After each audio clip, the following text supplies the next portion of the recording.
এক মাস না খেয়ে বেঁচে থাকে কি করে? ওটের পিঠে দেখবেন একটা কুজ আছে, একটা উঁচু ওট কেউ যদি কল্পনা করেন, উপরে একটা কুজ আছে না? এই পুরো কুজটা হচ্ছে চর্বির আধার।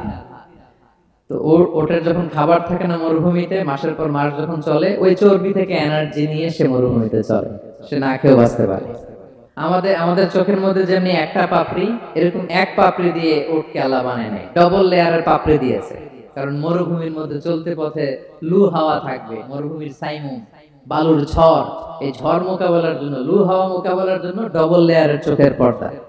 একটা পর্দা ফেলে রাখে আর একটা খুলে সে হাঁটতে থাকে, তার কিছুই হয় না। সুবহানাল্লাহ। তারা মানছে না।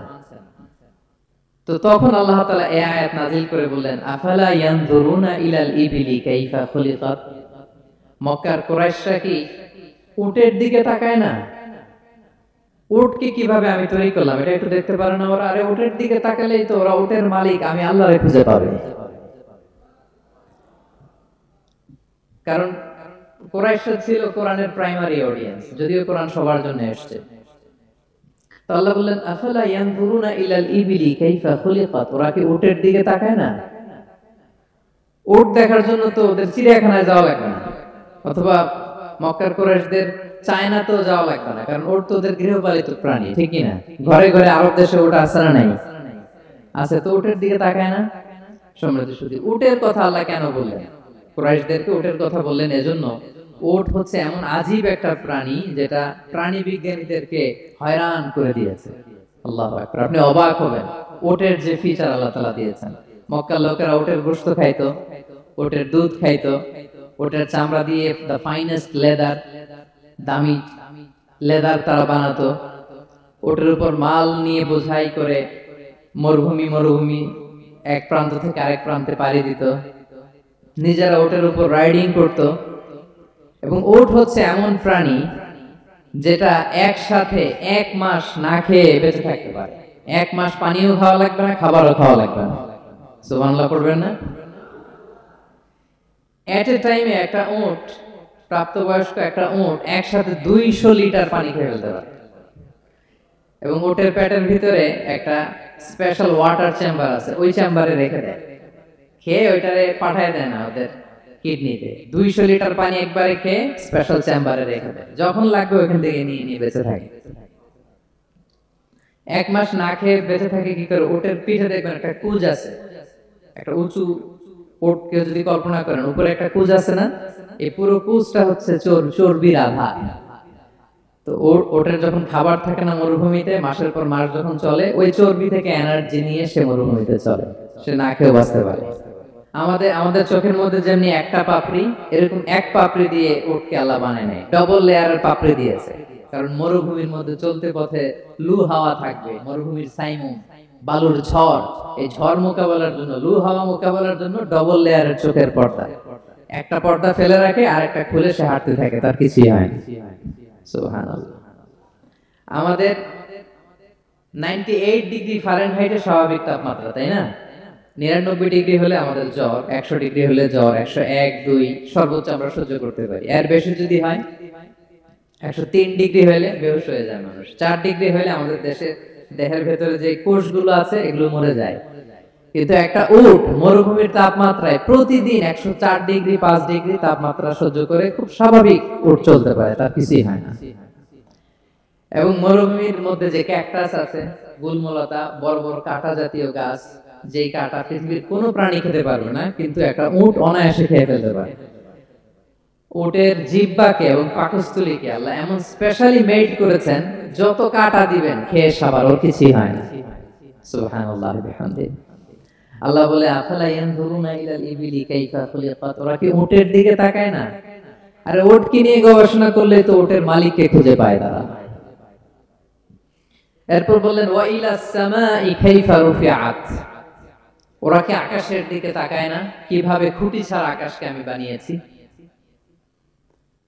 আপনারা যখন বিমানে চড়েন তখন কি শুধু ভিডিও করতে থাকেন নাকি? মেঘের ভিডিও, আকাশের ভিডিও। তখন তাকাবেন আকাশের দিকে। সুবহানাল্লাহ, কিভাবে আল্লাহ আকাশকে তৈরি করেছেন। ওয়ালাকাদ যায়্যানা সামাআ আদ-দুনিয়া বিজিনাতিল কাওয়াকিব। আল্লাহ বলেন, এই প্রথম আকাশটাকে আমি তারা দিয়ে সুশোভিত করেছি, বিশাল বিশাল তারা। এই যে আমরা সূর্য দেখি, এটা একটা তারা, পৃথিবীর চেয়ে 13 লক্ষ গুণ বড় এই সূর্য। কত গুণ বড় বলে ফেললাম হুট করে মুখ দিয়ে, কিন্তু কল্পনা করতে পারতেছি। তার মানে 13 লক্ষটা পৃথিবী সূর্যের মধ্যে রাখার জায়গা আছে। তাই বলে মনে করেন না যে সূর্য অনেক বড় সাইজের তারা, না। সূর্য এই মহাশূন্যের খুব ছোট্ট সাইজের একটা তারা। সূর্যের চেয়ে লক্ষ কোটি গুণ তারা আছে। যে সূর্য পৃথিবীর চেয়ে 13 লক্ষ গুণ বড়, ওই সূর্যের চেয়ে কোটি গুণ বড় তারা আছে। এরকম লক্ষ কোটি কোটি তারা নিয়ে আমাদের গ্যালাক্সি মিল্কি ওয়ে, এরকম কোটি কোটি গ্যালাক্সি আছে। সুবহানাল্লাহ। কোটি কোটি গ্যালাক্সি নিয়ে আমাদের এই প্রথম আকাশের মহাশূন্য। তার মানে পুরো প্রথম আকাশটাকে যদি একটা মানচিত্র দেয়া হয়, ওইখানে মাইক্রোস্কোপ দিয়ে পৃথিবীকে খুঁজে পাওয়া যাবে না। আই রিপিট, পুরো প্রথম আকাশটাকে যদি একটা বড় মানচিত্র বানানো হয়, আমরা যে পৃথিবীতে আছি, মাইক্রোস্কোপ দিয়েও এটাকে খুঁজে পাওয়া যাবে না। এই বিশাল প্রথম আকাশের মহাশূন্য যখন শেষ, এরপরে হচ্ছে প্রথম আকাশের লেয়ার, তারপরে হচ্ছে দ্বিতীয় আকাশের মহাশূন্য, তারপরে দ্বিতীয় আকাশের লেয়ার। বিষ্ণু ইসলাম বলেন, দ্বিতীয় আকাশের তুলনায় প্রথম আকাশটা কত ছোট শোনো। সাহারা মরুভূমির মধ্যে যদি তোমার হাতের আংটি ছুঁড়ে ফেলে দাও, পুরো মরুভূমির তুলনায় তোমার হাতের আংটি যত ছোট, আল্লাহর দ্বিতীয় আসমানের তুলনায় প্রথম আসমানটা ঠিক তত ছোট। আবার তৃতীয় আসমানের তুলনায় দ্বিতীয় আসমানটা ঠিক ওই রকম। আবার চতুর্থ আসমানের তুলনায় তৃতীয় আসমানটা ওই রকম। এইভাবে 7 আসমান, এরপরে আল্লাহর কুরসি, মাওদাউল কাদামাইন, যেখানে আল্লাহ তার কুদরতি পা রাখেন। তো 7 আসমানটা যত বড়, পুরো সাহারা মরুভূমির মধ্যে আংটি ফেলে দিলে মরুভূমির তুলনায় আংটি যত ছোট, আল্লাহর কুরসির তুলনায় পুরো 7 আসমানটা ঠিক তত ছোট। কল্পনা করা যায়? এজন্য আল্লাহ বলেছেন, আফালা ইয়ানজুরুনা ইলাল ইবিলি কাইফা খুলিকাত। একটু উট নিয়ে চিন্তা করতে পারো না? আকাশটা নিয়ে একটু ভাবতে পারো না? ওয়া ইলাল জিবালি কাইফা নুসিবাত। একটু পাহাড়ের দিকে তাকিয়ে একটু অবজারভেশন করা যায় না, রিফ্লেকশন? ও মক্কার লোকেরা, পাহাড় দেখার জন্য তো তোমাদের অন্য দেশে যাওয়া লাগবে না, তোমরা তো সারাউন্ডেড বাই মাউন্টেন্স, চারদিকে শুধু পাহাড়, পাহাড় আর পাহাড়। এই পৃথিবীর ভেতরে 7টা টেকটনিক প্লেট আছে। এই 7 tectonic plates creates the mountain range on earth. পৃথিবীর মধ্যে মাউন্টেন এভাবেই হয়েছে। বিগ ব্যাং এর মহাবিস্ফোরণের পরে এই প্লেটগুলো যখন কোলাপস করলো, মাঝখানের জায়গা উঁচু হয়ে গেল, দ্যাট ইজ মাউন্টেন। এটাই মাউন্টেন। আমেরিকার আলাস্কা একটা জায়গা আছে, পৃথিবীর সবচেয়ে বড় মাউন্টেন রেঞ্জ। এটা লম্বায় প্রায় 2000 কিলোমিটার লম্বা একটা পাহাড়। ইউরোপের সবচেয়ে বড় পাহাড় হচ্ছে আল্পস পর্বতমালা, ওটা লম্বায় 1200 কিলোমিটার। কল্পনা করতে পারেন, একটা পাহাড় 1200 কিলোমিটার লম্বা। আর সবচেয়ে উঁচু যে পর্বতশৃঙ্গ মাউন্ট এভারেস্ট, 29,035 ফিট। আর মিটার দিয়ে চিন্তা করলে 8,850 মিটার। আল্লাহ এই পাহাড়কে কোরআনে বলেছেন, পেরেকের সাথে তুলনা দিয়েছেন। আল্লাহ তাআলা বলেছেন, ওয়াজআলনাল জিবালা আওতাদা। আমি এই পাহাড়গুলোকে আল্পস পর্বতমালা, আলাস্কা পর্বতমালা, মাউন্ট এভারেস্ট, এগুলোকে পেরেকের মতো বানিয়েছি। কিসের মতো? আচ্ছা, যদি আমার কথা বুঝে থাকেন তাহলে উত্তর দেন। আমরা পেরেক যখন কাঠের মধ্যে ঠুকি, তখন পুরো পেরেকটা কাঠের ভিতরে ঢুকে যায় না? উপরে দেখা যায় কতটুকু?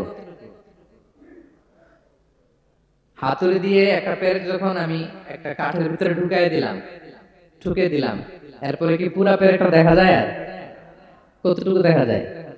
সামান্য মাথাটা। তো পুরা পেরেক গেল কই? ভিতরে। তা আল্লাহ পাহাড়গুলোকে পেরেকের সাথে তুলনা করেছেন। তার মানে পাহাড় যতটুকু আপনি দেখেন, এটা পাহাড়ের মাথা, এর পুরো অংশটা মাটির ভিতর। 29,035 ফিট মাউন্টেন, মাউন্ট এভারেস্ট যেটা, এটার কমপক্ষে 10 গুণ এটা মাটির ভিতরে আছে। আলাস্কা পর্বতমালা বাইরে যদ্দূর, 10 গুণ ভেতরে। আল্পস পর্বতমালা বাইরে যদ্দূর, 10 গুণ ভেতরে। তুর পাহাড় বাইরে যদ্দূর, 10 গুণ তার ভেতরে। আল্লাহু আকবার। এজন্য আল্লাহ বলেন, ওয়াইলাল জিবালি কাইফা নুসিবাত। ওরা কি পাহাড়ের দিকে তাকায় না? কিভাবে এই পাহাড়গুলোকে আমি তৈরি করেছি। আল্লাহ যখন এই পৃথিবী সৃষ্টি করলেন, পৃথিবীর মধ্যে ভাইব্রেশন হচ্ছিল, কাঁপাকাঁপি। কাঁপছিল পৃথিবী। আল্লাহ পৃথিবীর কাঁপাকাঁপি বন্ধ করার জন্য এই পেরেকের মতো পাহাড়গুলোকে পৃথিবীতে ঠুকে দিলেন, কাঁপাকাঁপি বন্ধ হয়ে গেল। এই দৃশ্য দেখে ফেরেশতারা বলে, ইয়া রাব হাল মিন খালকিকা আশাদ্দু আলাল জিবাল। আল্লাহ, পাহাড়ের এত শক্তি, পৃথিবী কাঁপতেছিল, পাহাড় আপনি ঠুকে দিলেন, পৃথিবীর কাঁপাকাঁপি বন্ধ হয়ে গেল। আপনার সৃষ্টির মধ্যে পাহাড়ের চেয়ে শক্তিশালী কিছু আছে? আল্লাহ বললেন আছে। সেটা কি? আল হাদিদ। আল্লাহ বললেন সেটা লোহা। কারণ লোহা দিয়ে পাহাড় কাটা যায়, ঠিক কিনা? লোহার কথা শুনে ফেরেশতারা অবাক, লোহা পাহাড়ের চেয়ে শক্তিশালী? ফেরেশতারা প্রশ্ন করলো, ইয়া রাব্বি হাল মিন খালকিকা আশাদ্দু মিনাল হাদিদ। তাহলে আপনার সৃষ্টির মধ্যে লোহার চেয়ে শক্তিশালী কিছু আছে? আল্লাহ বললেন আছে। কি সেটা? আন্নার, আগুন। কারণ আগুন লোহাকে কি করে? গলিয়ে ফেলে। ফেরেশতারা শুধু অবাকই হচ্ছে। ফেরেশতারা বলে আগুনের চেয়ে শক্তিশালী কিছু আছে? আল্লাহ বলে আছে আলমা, পানি। কারণ আগুনে দাউ দাউ করে জ্বলে ওঠা আগুনের মধ্যে পানি দিলে আগুন অস্তিত্ব হারায়। ফেরেশতারা শুধু অবাকই হচ্ছে। তারা বলে তাহলে পানির চেয়ে শক্তিশালী কিছু আছে? আল্লাহ বলেন আছে রিহ, বাতাস। কারণ বাতাস পানিকে একদিক থেকে আরেক দিকে নিয়ে যায়। জলের মধ্যে বায়ুর উচ্ছ্বাস লাগলে জলোচ্ছ্বাস তৈরি হয়, ঠিক কি না? ফেরেশতারা আবার অবাক হয়ে বলে তাহলে বাতাসের চেয়ে শক্তিশালী কিছু আছে? আল্লাহ বললেন আছে। সেটা কি? বলতেছে বনি আদম। ওই মানুষ শক্তিশালী যে গোপনে দান করে, এত গোপনে যে ডান হাত কি দান করলো, বা হাত সেটা টের পায় না। পড়েন সুবহানাল্লাহ। এই লম্বা হাদিস বলার বা বোঝানোর মূল উদ্দেশ্য হচ্ছে আল্লাহ পাহাড়কে সৃষ্টি করেছেন। ওয়া ইলাল জিবালি কাইফা নুসিবাত। পাহাড়কে আল্লাহ তাআলা জমিনের মধ্যে এভাবে সেট করেছেন। আল্লাহ বলে ওরা কি একটু পাহাড়ের দিকে তাকায় না? আকাশের দিকে তাকায় না? ওরা কি একটা উটের দিকে তাকায় না? ওয়া ইলাল আরদি কাইফা সুতিহাত। ওরা কি জমিনের দিকে তাকায় না? জমিনকে কিভাবে আমি বিস্তৃত করেছি। আমরা তো কত চমৎকার মাটি দেখি, তাই না? বীজ রোপণ করে দিলে কি উর্বর জমি, হ্যাঁ, ঘাস লতা পাতা ফলমূল হয়। আসলে পুরো পৃথিবীটাই কি এরকম নরম? না, অনেক স্তর আছে। এই ভূপৃষ্ঠের নিচে আপনি পাবেন পাললিক শিলার স্তর, রূপান্তরিত শিলার স্তর, আগ্নেয়গিরির শিলার স্তর। তার মানে পৃথিবীর ভেতরে দাউ দাউ করে আগুন জ্বলছে। এবং আগ্নেয়গিরির জ্বালামুখ ভেঙে যখন এই অগ্নুৎপাতের লাভা বের হয়, তখন বোঝা যায় পৃথিবীর ভেতরে কেমন আগুন পাওয়া যায়, ঠিক কিনা? তাহলে প্রথম শব্দটা আমি কি বলেছিলাম? আন্নাদার। মনে আছে তো না? প্রথম শব্দটা কি? আল্লাহ বলে তারা কি নজর করে দেখে না কিভাবে আকাশ বানালাম, উট সৃষ্টি করলাম, কিভাবে জমিন বানালাম, কিভাবে পাহাড় বানালাম। তাহলে এই যে নজর বা অবজারভেশন, রিফ্লেকশন, এটার প্রতি আল্লাহ তাআলা আমাদেরকে উৎসাহিত করেছে। প্রথম পয়েন্ট ক্লিয়ার।